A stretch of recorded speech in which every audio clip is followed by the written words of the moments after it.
you're not going to read that in a book. You can't imagine what it was like to trade for a bank on non-farm payroll day, the big one, the non-farm payroll Friday. Most professional bank traders would like to disappear to the restroom when that comes out, because it is scary.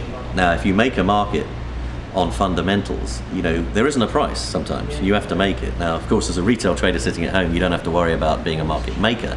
You're a market user. So we are all privy to the same information. We can all get the same information. It's out there. You can get some sophisticated news reporting tools today. The internet's a wonderful place for information, and you don't have to be a bank to get it these days. But it's how you interpret it. So on our trade rooms, we have the banking systems in there, the Reuters, the Bloombergs, that give us the news maybe a little bit ahead of what you would get at home. And on our trade room, you get that live, and you get it called out to you, and you get instant analysis of it.